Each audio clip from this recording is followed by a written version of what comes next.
It's Miss Ballou again, and we are going to begin reading the part 2 of Flowers for Algernon. Today is Friday, June 5th, 2020. If you'll remember at the ending of the story where Charlie worked, they had gotten up a petition. His two supposedly best friends got this petition going and wanted him fired. And everybody signed it except for this one lady, a secretary lady named Fanny, who stood up for Charlie, and said it just wasn't fair. So this is where we kind of pick up. Charlie's talking to Fanny. Okay. If you have not put your first and last name on the front of this paper, it's kind of on the side left here because there wasn't any room at the top. Put your first and last name. Print your first and last name. So if you don't have a pencil, please get one from your coach. Okay, where it says GR, put your grade right now. 6, 7, 8, 9, 10, 11, 12. Okay? If you want to put your pod, that's fine. Okay? All right, let's follow along with the story as I read to you. But how can you say that, Fanny? What's wrong with a man becoming intelligent and wanting to acquire knowledge and understanding of the world around him? She stared down at her work and I turned to leave. Without looking at me, she said, "It was evil when Eve listened to the snake and ate from the tree of knowledge. It was evil when she saw that she was naked. If not for that, none of us would ever have to grow old and sick and die." Once again now, I had the feeling of shame burning inside me. This intelligence had driven a wedge between me and all the people I once knew and loved. Before, they laughed at me and despised me for my ignorance and dullness. Now, they hate me for my knowledge and understanding. What in God's name do they want of me? They've driven me out of the factory. Now I'm more alone than ever before. May 15th. Dr. Strauss is very angry at me for not having written any progress reports in 2 weeks. He's justified because the lab is now paying me a regular salary. I told him I was too busy thinking and reading. When I pointed out that writing was such a slow process that it made me impatient with my poor handwriting, he suggested I learn to type. It's much easier to write now because I can type nearly 75 words a minute. Dr. Strauss continually reminds me of the need to speak and write simply so that people will be able to understand me. I'll try to review all the things that happened to me during the last 2 weeks. Algernon and I were presented to the American Psychological Association sitting in convention with the World Psychological Association last Tuesday. We created quite a sensation. Dr. Niemer and Dr. Strauss were proud of us. I suspected that Dr. Niemer, who is 60, 10 years older than Dr. Strauss, finds it necessary to see tangible results of his work. Real results of his work because of his age. Undoubtedly, the result of pressure from Mrs. Niemer. Contrary to my early impressions of him, I realized that Dr. Niemer is not at all a genius. He has a very good mind, but it struggles under the specter of self-doubt. He wants people to take him for a genius. Therefore, it is important for him to feel that his work is accepted by the world. I believe that Dr. Niemer was afraid of further delay because he worried that someone else might make a discovery along these lines and take the credit from him. Dr. Strauss, on the other hand, might be called a genius, although I feel that his areas of knowledge are too limited. He was educated in the tradition of narrow specializations. The broader aspects of the background were neglected far more than necessary, even for a neurosurgeon. I was shocked to learn that the only ancient languages he could read were Latin, Greek, and Hebrew, and that he knows almost nothing of mathematics beyond the elementary level of the calculus of variations. When he admitted this to me, I found myself almost annoyed. It was as if he had hidden this part of himself in order to deceive me, pretending, as do many people I've discovered, to be what he is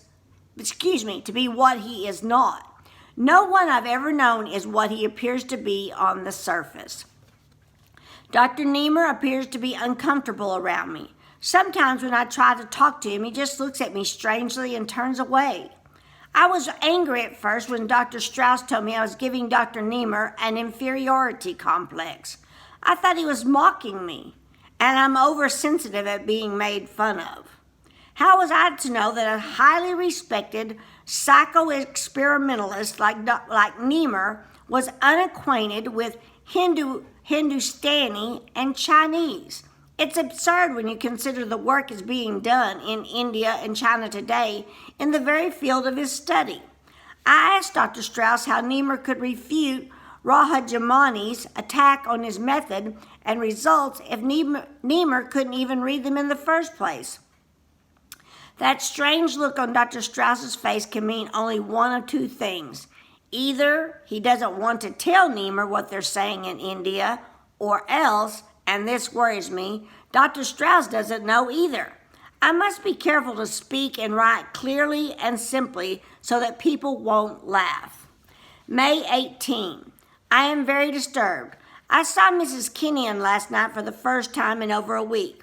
I tried to avoid all discussions of intellectual concepts and to keep the conversation on a simple, everyday level. But she just stared at me blankly and asked me what I meant about the mathematical variation equivalent in Doberman's Fifth Concerto. When I tried to explain, she stopped me and laughed. I guess I got angry, but I suspect I was approaching her on the wrong level. No matter what I tried to discuss with her, I am unable to communicate. I must review Verstadt's equations on levels of semantic progression. I find that I don't communicate with people much anymore.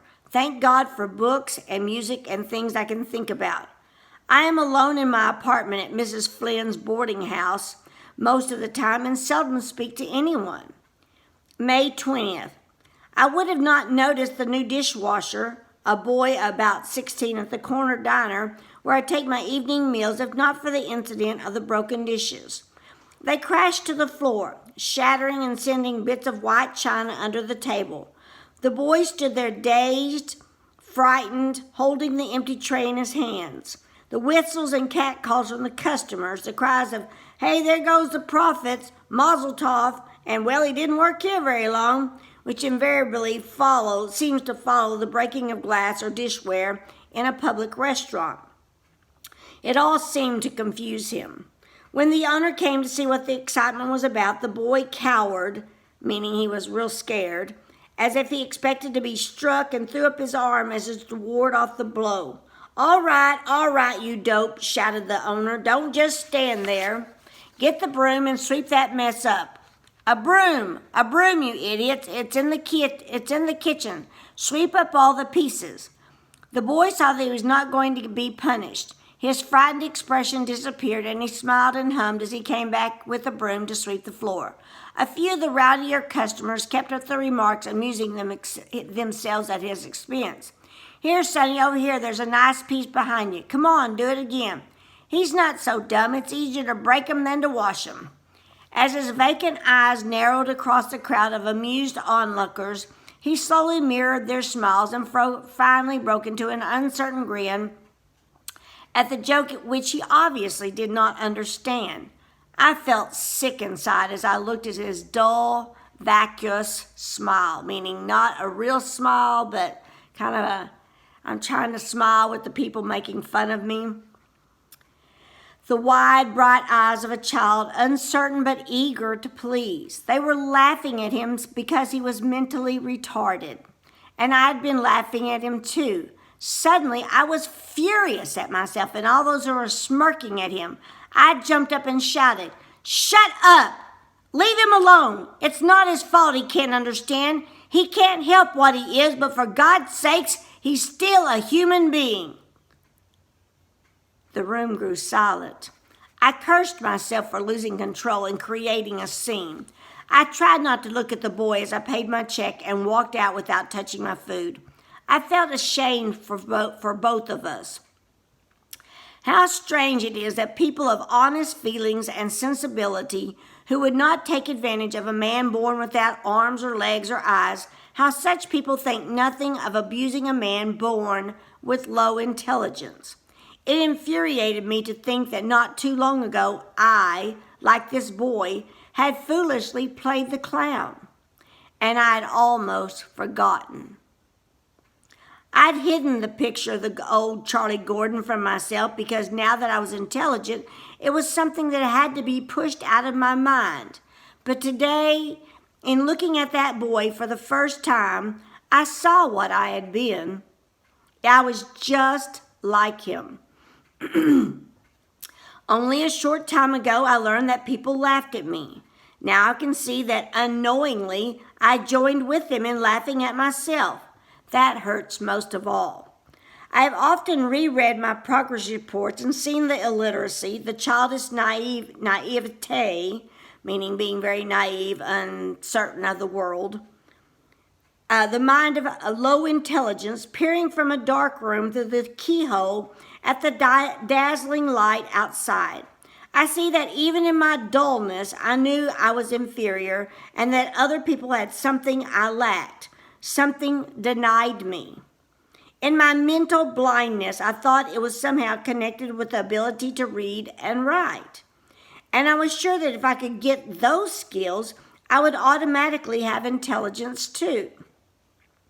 Even a feeble-minded man wants to be like other men. A child may not know how to feed itself or what to eat, yet it knows of hunger. This then is what I was like. I never knew. Even with my gift of intelligent awareness, I never really knew. This day was good for me, seeing the past more clearly. I've decided to use my knowledge and skills to work in the field of increasing human intelligence levels. Who is better equipped for this work? Who else has lived in both worlds? These are my people. Let me use my gift to do something for them. Tomorrow I will discuss with Dr. Strauss the manner in which I can work in this area. I may be able to help him work out the problems of widespread use of the technique which was used on me. I have several good ideas of my own. There is so much that might be done with this technique. If I could be made into a genius, what about thousands of others like myself? What fantastic levels might be achieved by using this technique on normal people? On geniuses? There are so many doors to open. I am impatient to begin. Progress Report 13, May 23. It happened today. Algernon bit me. I visited the lab to see him as I do occasionally, and when I took him out of his cage, he snapped at my hand. I put him back and watched him for a while.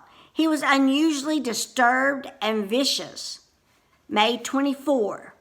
Bert, who is in charge of the experimental animals, tells me that Algernon is changing. He is less cooperative. He refuses to run the maze anymore. General motivation has decreased. And he hasn't been eating. Everyone is upset about what this may mean. May 25th. They've been feeding Algernon, who refuses to work the shifting lock problem. Everyone identifies me with Algernon. In a way, we're both the first of our kind. They're all pretending that Algernon's behavior is not necessarily significant for me. But it's hard to hide the fact that some of the other animals who are used in the experiments are showing strange behaviors. Dr. Strauss and Dr. Niemer have asked me not to come to the lab anymore. I know what they're thinking, but I can't accept it. I am going ahead with my plans to carry the research forward. With all due respect to both of these fine scientists, I am well aware of their limitations. If there is an answer, I'll have to find it out for myself. Suddenly, time has become very important to me. May 29th. I have been given a lab of my own and permission to go ahead with the research. I'm on to something, working day and night. I've had a cot moved into the lab. Most of my writing time is spent on the notes, which I keep in a separate folder, but from time to time, I feel it necessary to put down my moods and my thoughts out of sheer habit. I find the calculus of intelligence to be a fascinating study. Here's the place for the application of all the knowledge I have acquired. In a sense, it's the problem I've been concerned with all my life. May 31st. Dr. Strauss thinks I'm working too hard. Dr. Niemer says I'm trying to cram a lifetime of research and thought into a few weeks. I know I should rest, but I'm driven on by something inside that won't let me stop. I've got to find the reason for the sharp regression in Algernon. I've got to know if and when it will happen to me. June 4th, letter to Dr. Strauss. This is a copy. Dear Dr. Strauss, under separate cover, I am sending you a copy of my report entitled The Algernon-Gordon Effect, a study of structure and function of increased intelligence, which I would like to have you read and have published. As you see, my experiments are completed.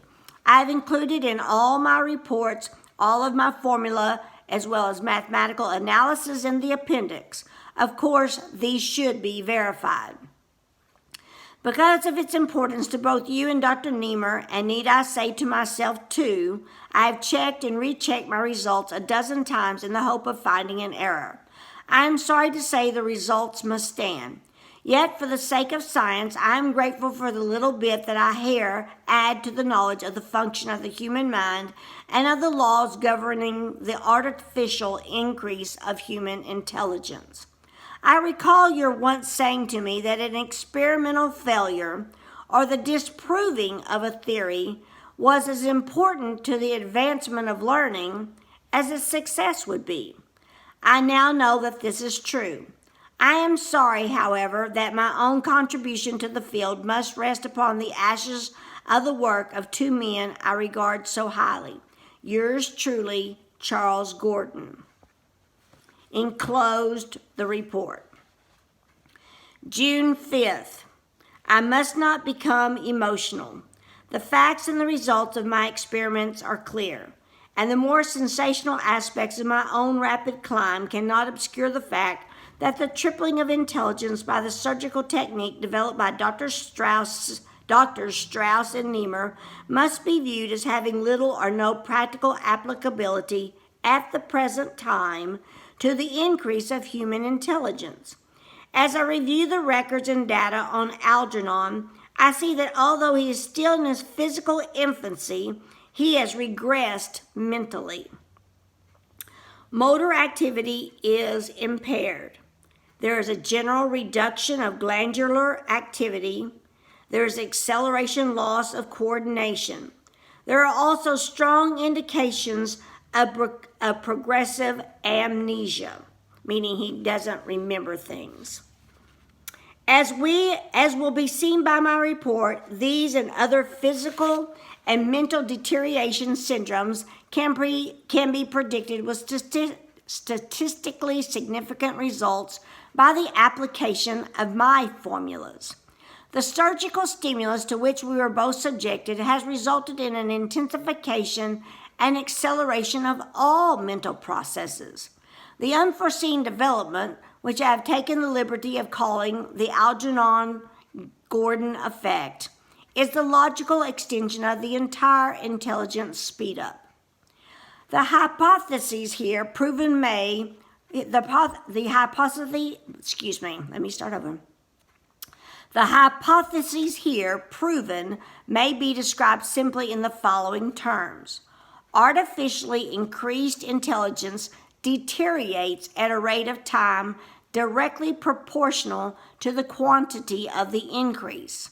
So that means the more and faster that they made them, the mouse and Charles, intelligent, the quicker they will decrease in intelligence. I've already begun to notice signs of emotional instability and forgetfulness, the first symptoms of the burnout. He's talking about himself. June 10th, deterioration progressing. I have become absent-minded. Algernon died 2 days ago. Dissection shows my predictions were right. His brain had decreased in weight, and there was a general smoothing out of the cerebral convolutions as well as a deepening and broadening of brain fissures.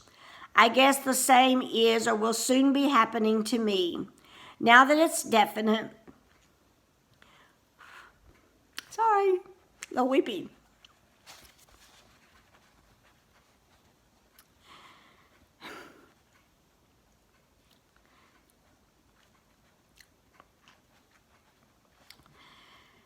Sorry, I get weepy real easy, those of you that don't know me. Okay, now that it's definite, I don't want it to happen. I put Algernon's body in a cheese box and buried him in the backyard, and I cried. Excuse me, I gotta get my tears off. June 15th, Dr. Strauss came to see me again. I wouldn't open the door, and I told him to go away. I wanted to be left to myself. I had become touchy and irritable. I feel the darkness closing in. It's hard to throw off thoughts of suicide. I keep telling myself how important this introspective journal will be.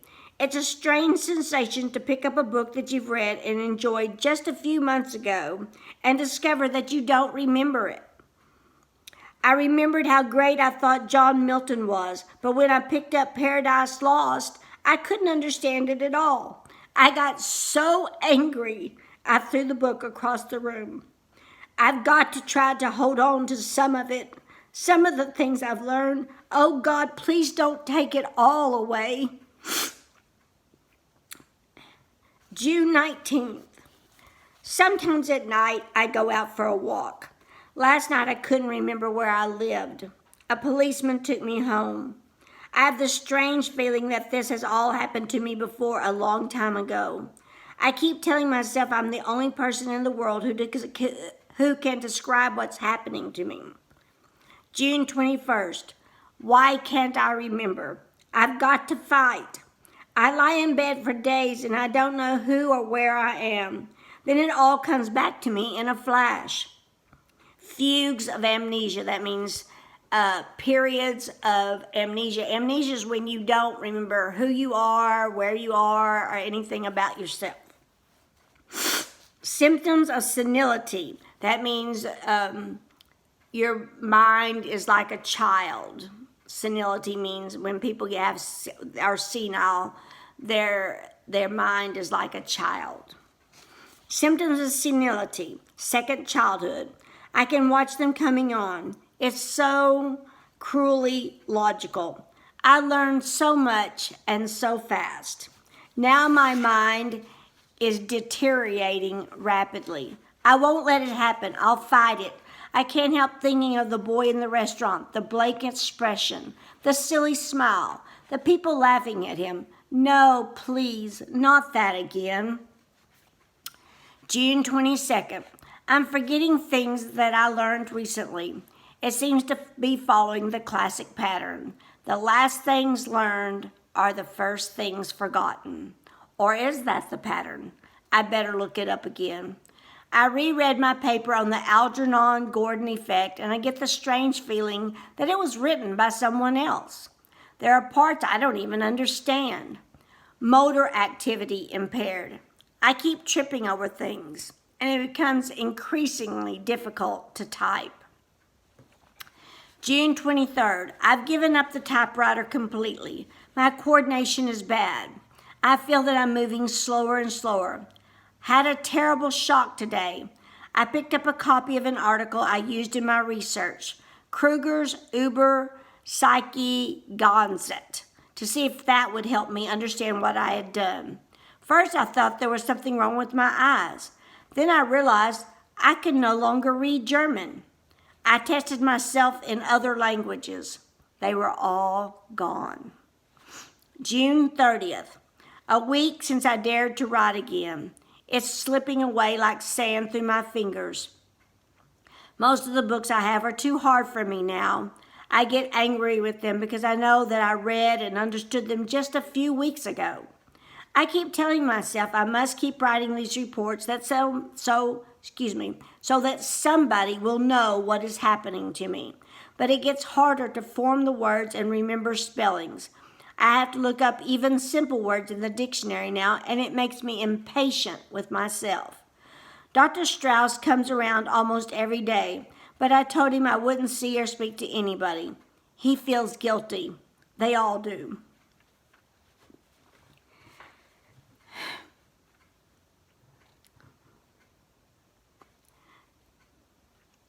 But I don't blame anyone. I knew what might happen, but how it hurts. July 7th. I don't know where the week went. Today's Sunday, I know, because I can see through my window people going to church. I think I stayed in bed all week, but I remember Mrs. Flynn bringing food to me a few times. I keep saying over and over, I've got to do something, but then I forget, or maybe it's just easier not to do what I say I'm going to do. I think of my mother and my father a lot these days. I found a picture of them taken with me at a beach. My father has a big ball under his arm, and my mother's holding me by the hand. I don't remember them the way they are in the picture. All I remember is my father drunk most of the time and arguing with my mom about money. He never shaved much, and he used to scratch my face when he hugged me. My mother said he died, but Cousin Milty said he heard his mom and dad say that my father ran away with another woman. When I asked my mother, she slapped my face and said my father was dead. I don't think I ever found out which was true, but I don't care much. He said he was going to take me to see cows on a farm once, but he never did. He never kept his promises. July 10th. My landlady, Mrs. Flynn, is very worried about me. She says the way I lay around all day and don't do anything, I remind her of her son before she threw him out of the house.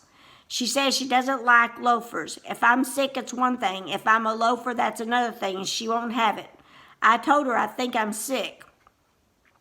I try to read a little bit every day, mostly stories, but sometimes I have to read the same thing over and over again because I don't know what it means. And it's hard to write. I know I should look up all the words in the dictionary, but it's so hard and I'm so tired all the time. Then I got the idea that I would only use the easy words instead of the long, hard ones. That saves time. I put flowers on Algernon's grave about once a week. Mrs. Flynn thinks I'm crazy to put flowers on a mouse's grave, but I told her that Algernon was special. July 14th. It's Sunday again. I don't have anything to do to keep me busy now because my television set is broke and I don't have any money to get it fixed. I think I lost this month's check from the lab. I don't remember. I get awful headaches and aspirin doesn't help me much. Mrs. Flynn knows I'm really sick and she feels very sorry for me. She's a wonderful woman whenever someone is sick. July 22nd. Mrs. Flynn called a strange doctor to see me. She was afraid I was going to die. I told the doctor I wasn't too sick and that I only forgot sometimes. He asked me did I have any friends or relatives, and I said, no, I don't have any. I told him I had a friend called Algernon once, but he was a mouse and we used to run races together. He looked at me kind of funny, like he thought I was crazy. He smiled when I told him I used to be a genius. He talked to me like I was a baby, and he winked at Mrs. Flynn. I got mad and chased him out because he was making fun of me the way they all used to. July 24. I have no more money, and Mrs. Flynn says I got to go to work somewhere and pay the rent because I haven't paid for over 2 months. I don't know any work but the work I used to have at Donegan's Plastic Box Company. I don't want to go back there because they all knew me when I was smart and maybe they'll laugh at me, but I don't know what else to do to get money. I was looking at some of my old progress reports, and it's very funny. I can't read what I wrote. I can make out some of the words, but they don't make sense. Miss Kenyon came to the door, but I said, go away. I don't want to see you. She cried, and I cried too. I don't know why this story is making me cry so much. I guess because it's sad. But I wouldn't let her in because I didn't want her to laugh at me. I told her I didn't like her anymore. I told her I didn't want to be smart anymore. That's not true. I still love her and I still want to be smart, but I had to say that so she'd go away. She gave Mrs. Flynn to pay the rent. I don't want that. I've got to get a job. Please, please let me not forget how to read and write. July 27th. Mr. Donegan was very nice when I came back and asked him for my old job of janitor. First he was suspicious, but I told him what happened to me. Then he looked very sad and put his hand on my shoulder and said, "Charlie Gordon, you got guts." Everybody looked at me when I came downstairs and started working in the toilet, sweeping it out like I used to. I told myself, Charlie, if they make fun of you, don't get sore, because you remember they're not so smart as you once thought they were. And besides, they were once your friends, and if they laughed at you, that doesn't mean anything because they liked you too. One of the new men who came to work there after I went away made a nasty crack. He said, "Hey, Charlie, I hear you're a very smart fella, a real quiz kid. Say something intelligent."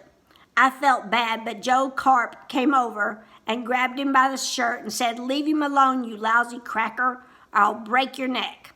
I didn't expect Joe to take my part, so I guess he's really my friend. Later, Frank Riley came over and said, "Charlie, if anybody bothers you or tries to take advantage, you call me." Goodness, maybe I need some hormones. Oh, or Joe, and we will set them straight. I said, "Thanks, Frank," and I got choked up, so I had to turn around and go into the supply room so he wouldn't see me cry. It's good to have friends. July 28th. I did a dumb thing today. I forgot I wasn't in Miss Kenyon's class at the adult center anymore like I used to be. I went in and sat down in my old seat in the back of the room, and she looked at me funny and she said, "Charles." I didn't remember she ever called me that before, only Charlie. So I said, "Hello, Miss Kenyon. I'm ready for my lesson today, only I lost my reader that we was using." She started to cry and ran out of the room. And everybody looked at me, and I saw they wasn't the same people who used to be in my class. Then all of a sudden I remembered some things about the operation and me getting smart, and I said, "Holy smoke, I really pulled a Charlie Gordon that time." I went away before she came back to the room. That's why I'm going away from New York for good. I don't want to be nothing like that again. I don't want Miss Kenyon to feel sorry for me. Everybody feels sorry at the factory, and I don't want that either, so I'm going someplace where nobody knows that Charlie Gordon was once a genius and now can't even read a book or write good. I'm taking a couple of books along, and even if I can't read them, I'll practice hard, and maybe I won't forget everything I learned. If I try real hard, maybe I'll be a little bit smarter than I was before the operation. I got my rabbit's foot and my lucky penny, and maybe they will help me. If you ever read this, Miss Kenyon, don't be sorry for me.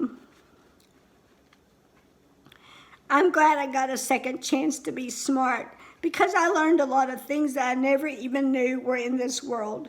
And I'm grateful I saw it for a little bit. I don't know why I'm dumb again, or what I did wrong. Maybe it's because I didn't try hard enough. But if I try and practice very hard, maybe I'll get a little smarter and know what all the words are. I remember a little bit how nice I had a feeling with the blue book that had the torn cover when I read it. That's why I'm going to keep trying to get smart so I can have that feeling again. It's a good feeling to know things and be smart. I wish I had it right now. If I did, I would sit down and read all the time. Anyway, I bet I'm the first dumb person in the world who ever found out something important for science. I remember I did something, but I don't remember what. So I guess it's like I did it for all the dumb people like me. Goodbye, Miss Kenyon and Dr. Strauss and everybody. And P.S., please tell Dr. Niemer not to be such a grouch and when people laugh at him, and he would have more friends. It's easy to make friends if you let people laugh at you. I'm going to have lots of friends where I go. P.P.S. Please, if you get a chance, put some flowers on Algernon's grave in the backyard. Okay, and then this tells about the author, and you can read that if you want to yourself. Now, sorry I cried. I didn't realize, I've forgotten how sad this story is.